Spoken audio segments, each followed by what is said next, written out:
Cuéntenos cuál es su postura, su opinión al respecto de este debate, al menos que se está dando. En primer lugar, agradecerles a ustedes. No sé si soy la persona más idónea, pero es un tema que a mí me preocupa sobremanera. En primer lugar, quiero decir que yo no estoy a favor del aborto, pero el hecho de que yo no esté a favor del aborto, que yo mire para otro lado, no significa que no se hagan. Y de esto, que yo miro para el otro lado y dejo que pasen muchas mujeres a situaciones de riesgo de su vida, se están enriqueciendo muchas personas. Entonces yo creo que tiene que tener un marco legal esto, porque los que no estamos a favor del aborto miramos para el otro lado, pero los abortos se siguen haciendo. Claro. Y se van a seguir haciendo, sea o no sea legal. Y se van a seguir haciendo. Y se van a seguir haciendo. Entonces, démosle un marco legal, porque resulta que la gente de que tiene recursos va a instituciones que le dan seguridad. Pero la mujer que no tiene recursos cae a cualquier lugar y son las que más sufren. Quiero decir lo siguiente. Yo lo escuché a Marcos Di Palma decir lo que es una barbaridad, sí, como lo dijo. Sí. Pero entiendo el sentido de esto. Yo creo que tenemos que educar a la población, sacarnos el velo, dejar de ser hipócritas y planteemos las cosas como son. No es necesario llegar a esa instancia, pero sí hay situaciones y en la gente de menores recursos. Yo recuerdo cuando estuve en el norte con mi hermano que tenía un merendero, que las mujeres, bueno, yo fui a hacer una visita y a ver en qué los podía ayudar a los chicos que estaban en el merendero, y tuve una charla de sexualidad con las mujeres. Las cosas que uno escucha, por ejemplo, una pregunta que me quedó grabada, dice, doctor, ¿es normal que a uno le duela? Lo que pasa que son tomadas como instrumentos las mujeres. Sí, sí. Entonces quedan embarazadas. Total, los hombres, en ese sentido, somos realmente muy egoístas. Sí, y es algo muy de la mujer. Doctor, teniendo en cuenta su postura, analizando que según cifras que se han difundido de forma extraoficial, en nuestro país se practicarían unos 300.000 abortos por año. Mueren más de 300 mujeres a causa de aborto mal practicado por año en nuestro país, y la totalidad de estas mujeres que mueren son de clase muy baja, con escasísimos recursos. ¿Le parece que con un aborto legal por ahí no solucionamos la cantidad de abortos que la solucionaríamos con educación sexual, pero no morirían estas 300 y pico de mujeres de las más vulnerables? Yo creo que se disminuiría notablemente, pero insisto en el punto. ¿Cuál sería el mal menor, entonces? Porque por ahí hay que pensar no en lo ideal, sino en el mal menor. Y el mal menor es que esto se legalice y se haga legal.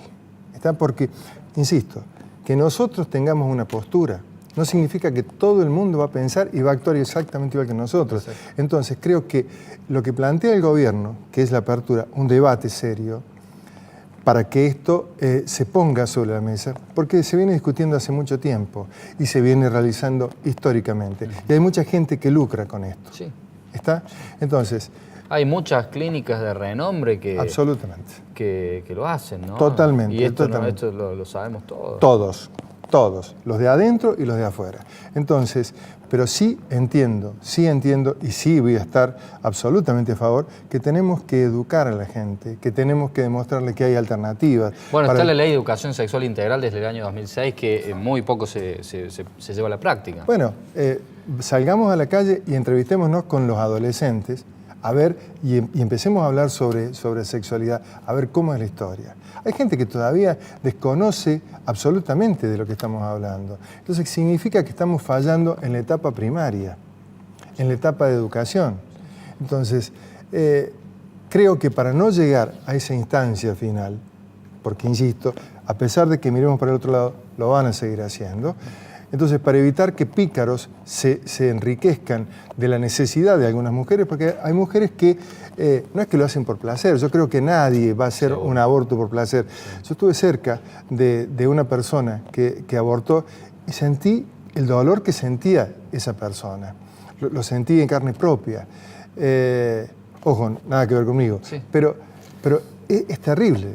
Doctor, ¿cómo está la situación del aborto no punible hoy en la provincia de Córdoba, teniendo en cuenta el lobby de sectores de derecha, de la iglesia y de diversas agrupaciones de la sociedad?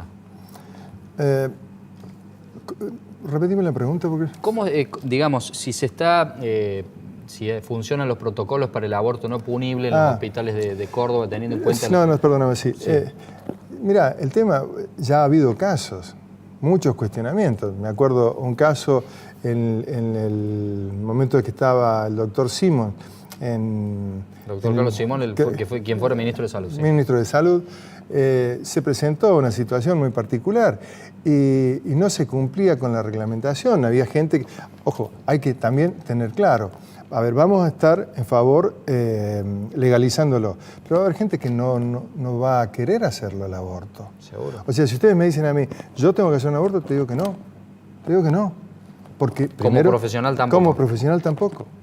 Salvo que tenga una mujer en donde su vida está en riesgo, y yo sé que la única alternativa es esa, pero hacerlo, no porque... Ante una violación tampoco. Es muy difícil para mí. Es muy difícil porque yo sé que es vida la que está dentro. ¿Me entendés? Mi concepto es uno, pero sí entiendo que llevar 9 meses en el vientre algo para una mujer que le está recordando todos los días lo que vivió, debe ser terrible. Sí, sí. Lo que no quiere decir que yo lo pudiera hacer, no lo podría hacer. ¿Hasta qué etapa de la gestación se permite en los países en donde es legal? ¿Hasta qué etapa cree usted que debiera ser tenido en cuenta? Mira, si yo hoy te respondiera a eso sería un irresponsable porque no es mi área específica. Pero normalmente los abortos que se encaran son en los primeros 2 meses de gestación. Hasta las 14 semanas. Hasta las 14 semanas. Pero la respuesta más seria y profesional te la podría dar una obstetra. Lo que sí te reitero, creo que sí, que es vida del momento que está. Yo tengo, lo más preciado que tengo en la vida son mis hijos. Entonces, yo me enternezco frente a un perro recién nacido. No me voy a enternecer o destruir mi corazón. Lo que sí creo que no es cuestión de legislar en favor o en contra del aborto, porque, por ejemplo, en Brasil, a los chicos que se les detectaba mielomeningocele de familias muy humildes, el Estado no les autorizaba el aborto, pero tampoco se hacían cargo después del chico con mielomeningocele, que es un defecto en la médula espinal que lo lleva al chico a una vejiga neurogénica, a un intestino neurogénico, a no poder caminar.